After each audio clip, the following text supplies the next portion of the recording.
1 minute के video में 5 concept समझते हैं।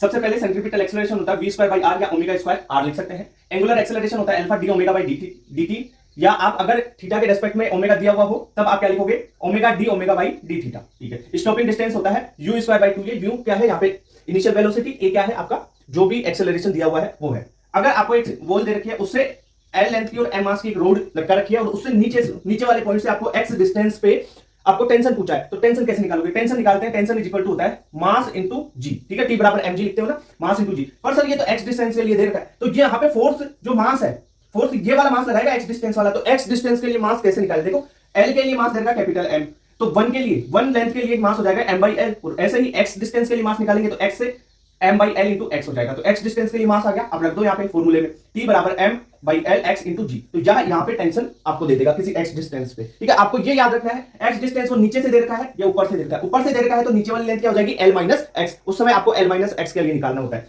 मोमेंटम की बात करें, देखो इंपॉर्टेंट क्वेश्चन है, बराबर क्या है क्वेश्चन यहाँ से, ये बॉल दे रखी है फिक्स है, यहाँ से m मास की बॉल को अपन ने थ्रो किया बॉल पे, जो बॉल से ये वॉल से तो एंगल बना रही है अल्फा और नॉर्मल से जो ये एंगल बना रही है थीटा। ठीक है, तो यहां पे मोमेंटम में क्वेश्चन आता है, आपको थीटा दिया हुआ हो, कभी नॉर्मल से एंगल देता है, कभी वॉल से एंगल देता है, तो किस तरीके से क्वेश्चन करोगे? देखो चेंज इन मोमेंटम होता है 2mv cos थीटा, इस थीटा के रेस्पेक्ट में cos थीटा होगा और अल्फा के रेस्पेक्ट में sin थीटा होगा। ठीक है, तो डेल्टा p बराबर 2mv sin अल्फा। ठीक है, sin अल्फा इस अल्फा के रेस्पेक्ट में। नेक्स्ट है इंपल्स। इंपल्स में इंपल्स क्या होता है, final momentum minus initial momentum, यानी चेंज इन मोमेंटम की बात करते हैं। तो चेंज इन मोमेंटम आप कैसे लिख सकते हो, f डॉट dt से भी निकाल सकते हो या p final minus p initial करके भी आप इसे निकाल सकते हो। ये बात हो गई इंपॉर्टेंट है ना। अब रोकेट प्रोपल्शन पे चलते हैं।